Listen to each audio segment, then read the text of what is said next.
जितने मारे हैं उनमें से 3-4 बच्चे घरों को वापस आ गए। फिर कहानी है पाकिस्तान के लाहौर से। लाहौर के जन न्यूज़ रिपोर्टर हाशमी को 17 सितंबर 1998 में एक भारी भरकम लेटर मिला, जिस लेटर में कुछ तस्वीरें भेजी गई थी। कई दिनों तक हाशमी ने ये लेटर देखा नहीं था, बट जब उन्होंने ये लेटर खोला तो उनके होश उड़ गए। इसमें कुछ बच्चों की तस्वीरें भेजी गई थी।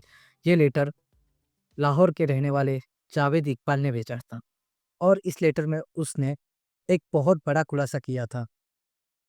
उसने इस लेटर में लिखा था, मेरी गिनती 100 पे ख़त्म हो गई है। यहाँ मेरा मिशन पूरा हुआ। मेरा मैसेज पूरी दुनिया में पहुँचेगा। सैकड़ों माँ को रुलाऊंगा और उनके बच्चों को दूसरी दुनिया में बिना कफन के बेचूंगा, वो भी गटर के नाली से।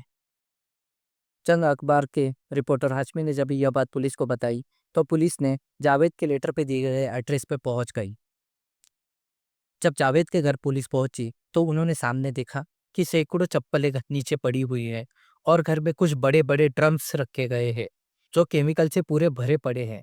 जब जावेद को गिरफ्तारी हुई तब जावेद ने अपना गुनाह कबूल किया। उन्होंने बताया कि उन्होंने अब तक सैकड़ों बच्चों को कत्ल किया है। जावेद को मीडिया के सामने लाने के बाद जावेद ने पूरे 1 साल की कहानी अपनी मीडिया के सामने गवाह कर दी। बिल्कुल इंतजाम कर रहे सर, मेरे पास आज भी इतने पैसे थे कि मैं ये सिलसिला जारी रख सकता था। कितना तक? अगर कहो तो आप जो जितने मारे हैं उनमें से 3-4 बच्चे घरों को वापस आ गए। फिर आपका सारा ये कोई नहीं आया। किस तरह आप कहते हैं कोई नहीं आएगा? कहा जाता है कि जावेद एक समलैंगिक था। 17 साल की उम्र में, और वो अपने दोस्त के साथ दुष्कर्म के केस में पहले ही कई सालों तक जेल जा चुका था। जब वो जेल में था तभी उसकी माँ उसको मिलने आया करती थी। माँ की आंखों में आंसू देखकर उसने ये ठान लिया था कि सैकड़ों माँओं के आंखों में आंसू लाएगा। यही सोच के उसने 1998 टू 1999 के बीच में 100 बच्चों का कत्ल कर दिया।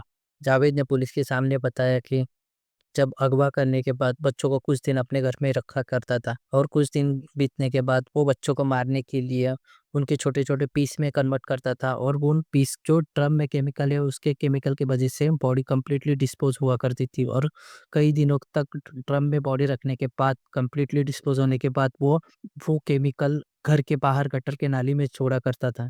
बच्चों के कपड़े और उनके जूते और उनके साथ आए हुए सामान को वो अपने घर में ही रखा करता था। ऐसे कई बच्चों के कपड़े, जूते-वूते घर के बाहर बरामद हुए जब भी पुलिस की रेड उसके घर पे पड़ी हुई थी। जावेद 6 से 15 साल के बच्चों को टारगेट किया करता था। इन्हीं चीज़ों के वजह से लाहौर में बहुत बुरा हाल हो चुका था। माँ-बाप अपने बच्चों को बाहर निकलने नहीं दे रहे थे। घर से बाहर निकलने के बाद बच्चों को कहा गया था कि पराये लोगों से या कोई स्वीट, चॉकलेट या आइसक्रीम ना खाया करे। जावेद ने 3 बच्चे अपने साथ रखे थे, जो जावेद को बच्चे अगवा करने में, उनको मारने में मदद किया करते थे। जब जावेद को गिरफ्तारी हुई तो कुछ दिनों के बाद इन बच्चों को भी गिरफ्तार किया गया और इन्हें जेल में रखा गया। जब जावेद का यह हत्याकांड लोगों के सामने आया तो लोगों ने बड़ी मात्रा में रास्ते पे आ गए, लोगों ने आक्रोश किया।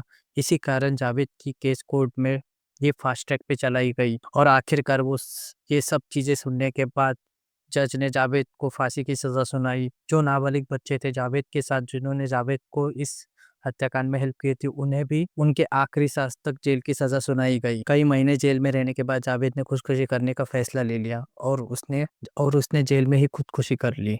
इसी तरह जावेद नाम का ये चैप्टर हमेशा के लिए क्लोज हो गया। और ऐसी क्राइम स्टोरी देखने के लिए please like, subscribe and share. Thank you.